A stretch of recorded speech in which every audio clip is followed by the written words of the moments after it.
Hello and welcome. I am Gimba Umar. Tonight, former President Goodluck Jonathan visits presidential villa for the second time since he left office. Comptroller General of Customs denies plan to sack 400 customs personnel.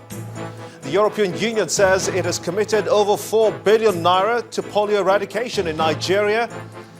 And 4 South African police officers face murder charges as video emerges showing them shooting a robber suspect. On Business News tonight, Central Bank extends BVN timeline for customers in diaspora. And on Sports News tonight, embattled Chelsea manager in troubled waters again. English Football Association slams Jose Mourinho with one-match stadium ban and a £40,000 fine after admitting to a misconduct charge.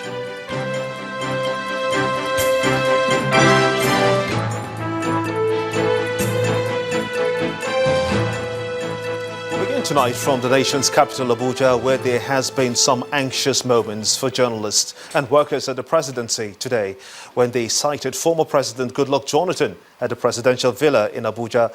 President Muhammadu Buhari and Dr. Goodluck Jonathan met briefly at the banquet hall of the presidential villa. Jonathan, who arrived in a black sports utility vehicle, was seen off by President Muhammadu Buhari to the front of the banquet hall after the meeting. They shook hands while Buhari waited until Jonathan's car departed. They did not speak to the State House correspondents, while photojournalists were barred from taking photographs. The former National Security Advisor, Colonel Sambo Dasuki, has asked the Federal High Court in Abuja to allow him travel out of the country for 3 weeks. Colonel Dasuki, through his counsel, Mr. Joseph Daudu, premised his application on the need to attend an urgent medical issue. He urged the court to release his travel documents, which had been deposited with the Deputy Registrar of the court. Opposing the application, the Director of Public Prosecution, Mr. Mohammed Diri, urged the court to reject it on the grounds that Colonel Dasuki is still being investigated for money laundering offences. He also told the court that Colonel Dasuki was released on bail only on the condition that his travel documents be deposited with the court, and as such, granting him the relief being sought will amount to granting him bail without any condition.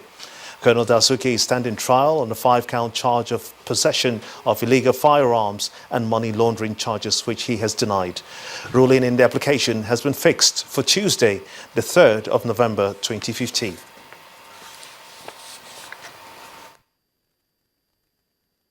The only thing that happened is that the court took the application for the release of his passport. Arguments were taken from all the sides, and at the end of the day, he's adjourned ruling till tomorrow. The only bail condition is that he was released on bail on his self-recognizance. The deposit of travel document is not a condition for bail. It's an imposition by the court. The former chairman of the Presidential Task Force on Pension Reforms, Abdul Rashid Maina, has been declared wanted by the Economic and Financial Crimes Commission, the EFCC. The EFCC wants Maina to explain his role in what the commission describes as a fraudulent biometric contract. Maina's former head of service, Steve Orosanye, and 2 others could be charged over the alleged theft of pension funds valued at 2 billion naira.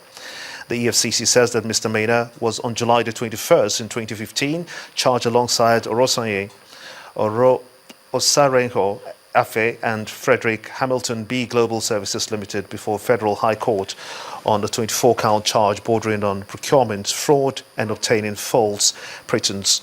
In a statement today by the EFCC spokesperson, Mr. Wilson Uwajoren, the anti-graft agency says that Mr. Maina has been at large and consistently shuns court proceedings. The EFCC says it is left with no option than to declare Mr. Maina wanted and has asked anyone with useful information on his whereabouts to report to the agency's offices or the nearest police station.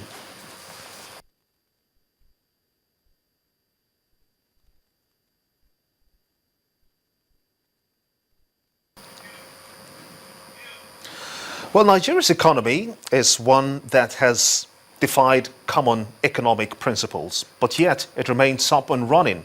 Many comments have been made about the state of the economy, the most recent coming from the President Muhammadu Buhari himself while attending the Africa-India Summit. The president's comments have raised more concerns about the state of the nation's economy. He claims that his government may not be able to pay salaries of more than 26 ministries and have precipitated the question on whether Nigeria is indeed broke. Well, joining me now to discuss this rather grim picture as painted by the president is a renowned economist and chief executive officer of Economic Associates, Dr. Ayo Tariba. I want to thank you so much indeed for coming on the news at 10. Thank you. Good Doctor, evening. let's just cut straight to the chase. Is Nigeria broke? Well, it's not going to be right to raise an alarm that the country is broke. I had the comments made by the president in India. He was only saying that the country may not have as many as 42 ministers assigned, that the government is trying to keep expenses down. They can't afford, to pay too many people salaries as ministers. He wasn't commenting on the state of the treasury, so I don't think we should read too much into it. He was merely saying that government is going to keep costs low because it's going to be difficult to fund an expansive government. But he has indeed said that Nigeria is actually broke. But in the light of that, many Nigerians still cannot come to terms with the fact that a country such as Nigeria, endowed with all the material and mineral resources that we have, do you think it's actually possible for a country that emerges and presents itself such as this, the giant of Africa, with economic GDPs, very impressive to be peddled as a broke country? Right. Nigeria truly is Africa's largest economy, but the problem inherited by this administration, the reality is that much of the revenue collected by government leaks off the process, such that the amount retained by government is not enough to meet. Like in 2004, the country generated like 40% of GDP in government revenue. In 2014, we generated 11%. But the problem is leakage. And this regime, this is the 6th month of the new regime. And I expect that within the next couple of months, before the end of the year, they should be able to tell us the extent to which they blocked the leakages. I feel very, very optimistic that we would block sufficient leakages as to recover government revenue levels, maybe towards more than 20% of GDP in the shortest possible time, like over the next 1 year, 1.5 years. That's my view. So the reason we are broke is the problem that the regime is trying to solve. You can call it corruption, but the way that corruption affects this situation is that it robs the government of revenue that is needed to run the country.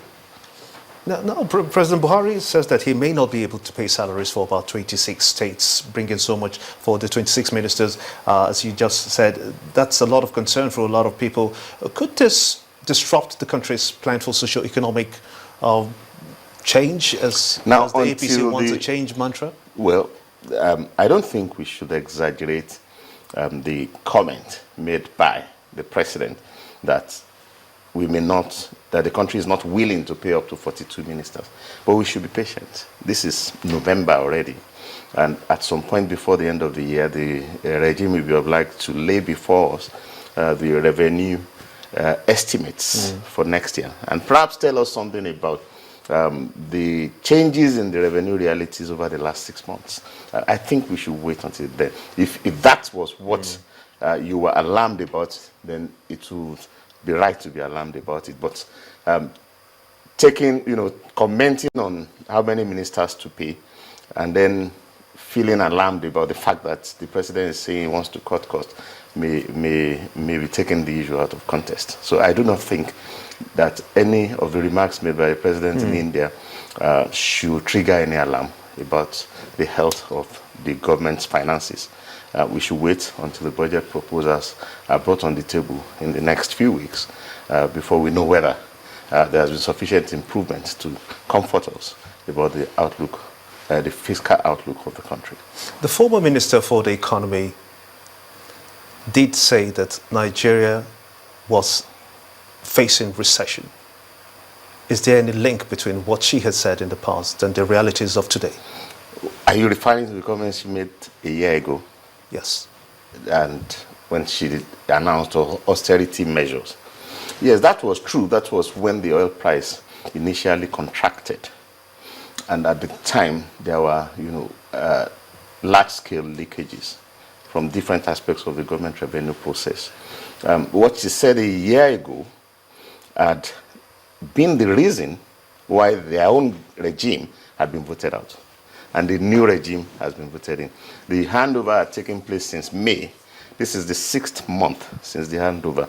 So if she was right in announcing a fiscal problem a year ago, there's been a change of government. The new government needs to come out, at 6 months into the regime, not to tell us about a problem, about the diagnosis that had been made a year ago, that is clear to everyone, but they should come and tell us the policy solutions that they're going to find to it, because the problems are not unsolvable. So it's important that the new regime now speak about how they're going to solve the fiscal problem they inherited, rather than we telling ourselves the same story one whole year in a row. Dr. Teriba, I want to thank you so much indeed, an economist indeed, coming on the news at 10. We do appreciate your time and your thoughts. Thanks.